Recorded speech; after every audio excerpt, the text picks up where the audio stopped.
The best crash protection that you could possibly put on your Tenere, on your GS, on your Africa Twin, or whatever you have. Let me start this video off by saying I am a mediocre rider in my own opinion at best, okay? What tires should I get? What skid plate should I get? What crash bars should I get? What hand guards should I get? Should I get a breakaway mirror?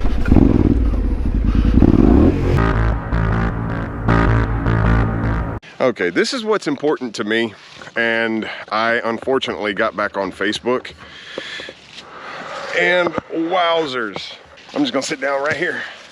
Y'all can join me as I sit on the ground. That's what I like to do, is sit on the ground, be one with.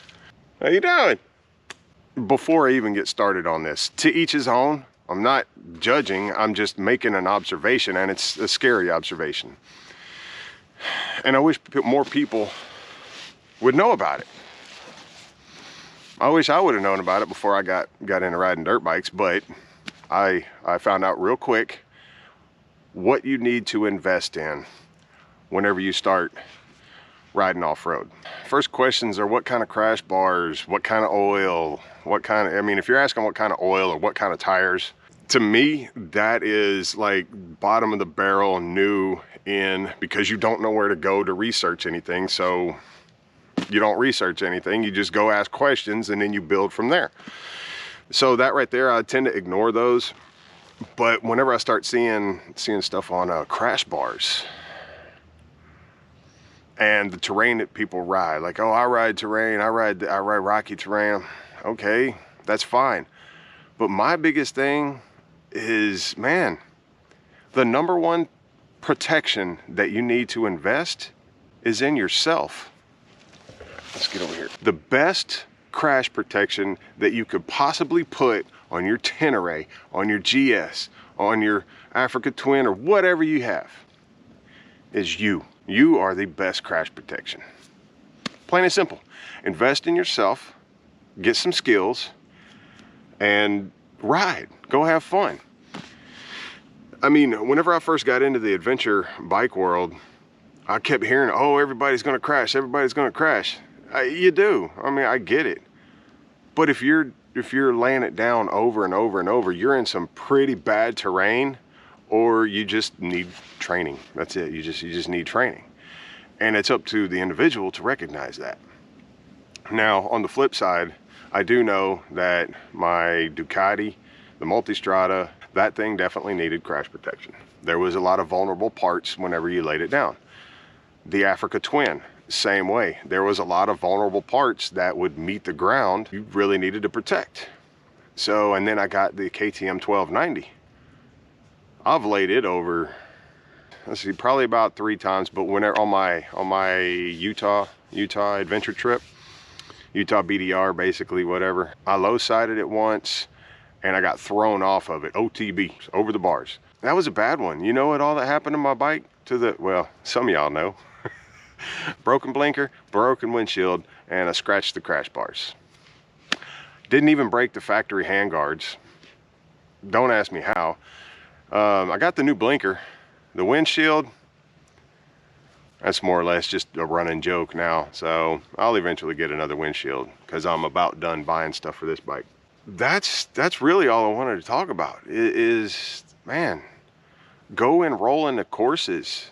And even if it's not off-road courses, if you have an adventure bike and you want to run it not on trails like what I'm doing, if you just want to go on gravel roads, go get some training somewhere.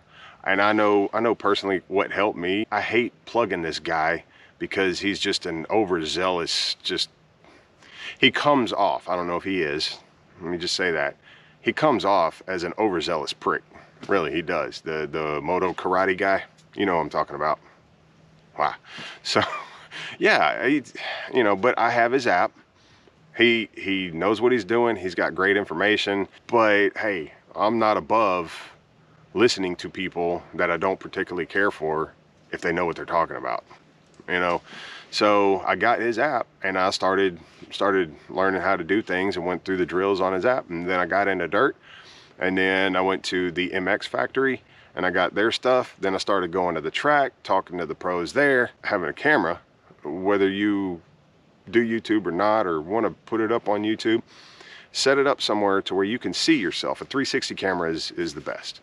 So to where you can see yourself, or have somebody come with you who's not afraid to criticize you and say, dude, you're really screwing up on your body position. And really, off-road riding, that's all it boils down to, is body position and throttle control, throttle and clutch control. That's all off-road riding is. 100% body position. I think with off-road riding, one of the most important parts, and you can watch, anyways, I can't think of his name, Rhino, watching his videos, is it's intuitive.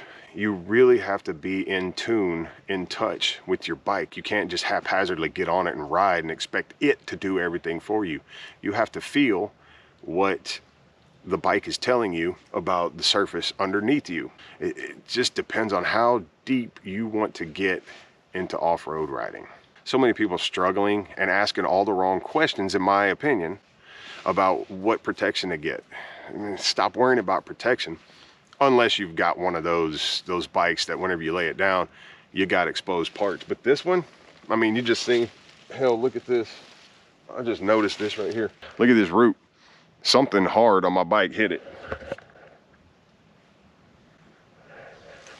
And I think it was just like the something on the front. The foot peg dug in. That's where all the dirt was.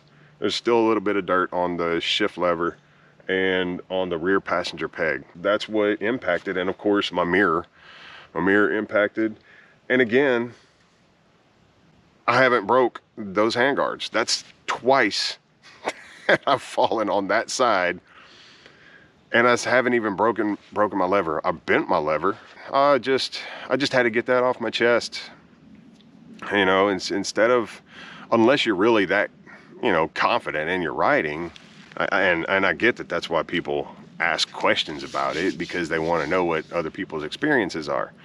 I just feel I want to take this time to voice my concerns. Yeah. My point is, invest in yourself, then start investing in your bike. Get the skills that you need. All right, folks. Well, thank you for tuning in. That's all I had to say. I appreciate y'all taking y'all's time and listening to me. Really do. You know what, Yamaha? Thank you for building me a badass bike. When I was young, my daddy said, gotta keep one eye open in your bed. 'Cause there's a time coming when the devil gonna come for you. So my trigger finger, stay prepared. I've got my weapon and I got my plans. 'Cause if you don't run this town, they'll walk all over you. Run out loud, gotta run on. Keep on running till the sun goes down. Run out loud, better run on. Run all day till you can't be found. Run out loud, gotta run on. Keep on running till the sun goes down. You can outrun the devil, but you ain't gonna Shit. outrun me. You ain't gonna outrun me. You ain't gonna, you ain't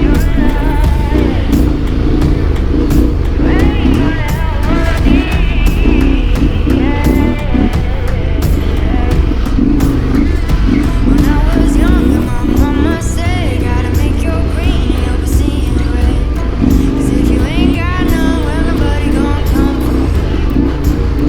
She would tell me tales that would leave me scared. So I made sure to get it through my head.